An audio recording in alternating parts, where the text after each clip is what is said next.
You ever just stare at the New York City skyline and get this feeling that you're looking at a story? Well, that's exactly what we're going to do today.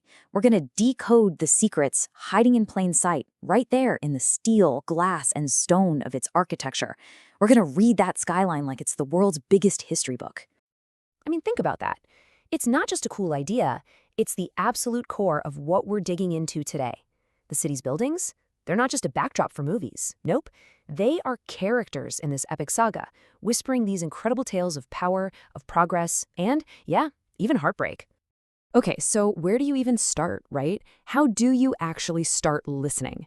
How do you look at a skyline you've seen a million times and suddenly see all the invisible forces that created it?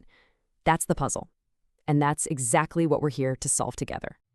Because here's the thing, every single brick, every steel beam, it's like a piece of data.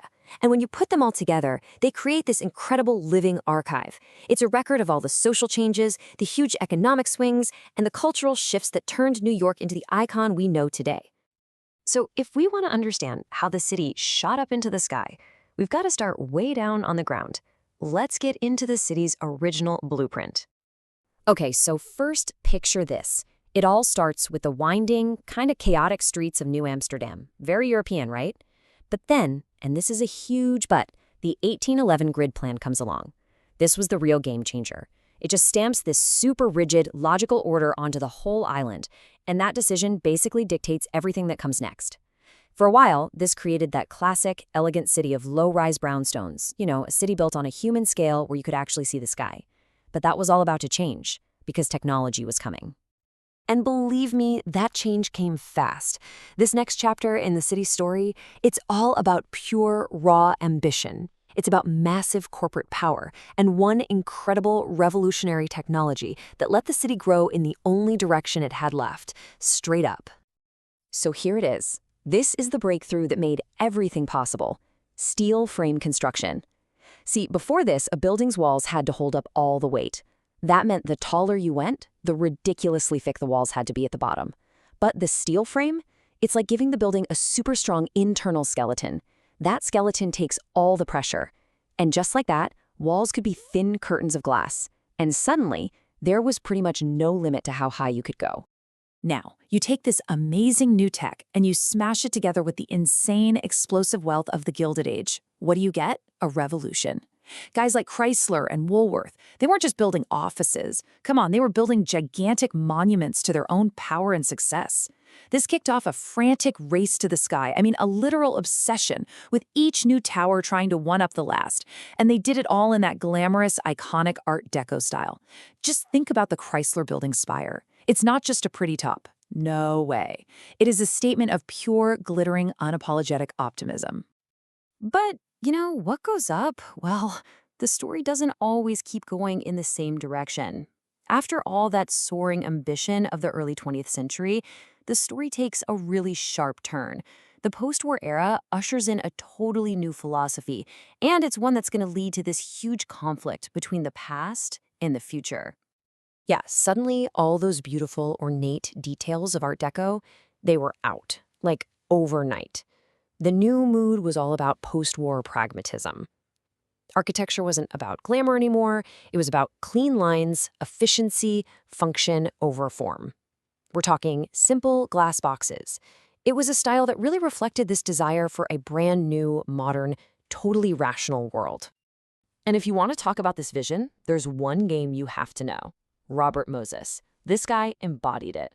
For decades, he had this incredible amount of power, and he had one single-minded goal: to remake New York for the automobile. To do it, he literally carved massive highways, like the Cross Bronx Expressway, right through the middle of vibrant neighborhoods. The result? Hundreds of thousands of people were displaced, and it left these deep, permanent scars on the city's landscape, all in the name of progress. Well, you can probably guess what happened next. The backlash was massive, and it all came to a head in 1963. That's when the original magnificent Pennsylvania Station, this place was an absolute masterpiece, was torn down. New Yorkers were horrified. It was the ultimate wake-up call. That single loss ignited a powerful preservation movement, which led directly to new laws giving the city the power to protect its history. It was a direct fight back against the age of the wrecking ball. So, all this conflict really sets the stage for the city's next act. Because after those huge battles of the mid century, New York, well, it went through a really rough patch, a period of serious decline. But that decline actually paved the way for one of the most incredible comeback stories you'll ever hear in urban history. Think about the 70s and 80s. The city was hit by major economic crises. A lot of areas were just neglected, left to decay. But out of all that grit, something new began to grow, a resurgence. The city started reclaiming its abandoned industrial waterfronts, turning these derelict piers into beautiful public parks, and old empty factories into those super cool loft apartments we all know. And then, as we rolled into the 21st century, a whole new priority took center stage: sustainability. Architects started focusing on green design and eco-friendly buildings. All right, so that brings us pretty much to today. What are the forces shaping the skyline right now, as we speak? Well, that living canvas we talked about, it's being repainted all over again, with some seriously bold new strokes. It really comes down to three huge trends that are defining this era. First, you've got the rise of these jaw-droppingly thin, super slender towers that are just piercing the clouds.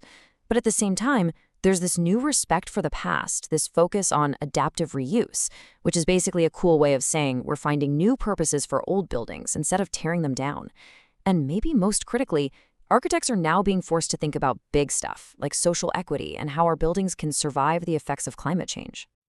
I mean, let's be real about these new hyper-tall towers. They are absolute marvels of engineering, but they're also creating a whole new kind of vertical city. And for the most part, it's for the ultra-wealthy. And you can see it with your own eyes. They are completely changing the classic skyline we all have in our heads.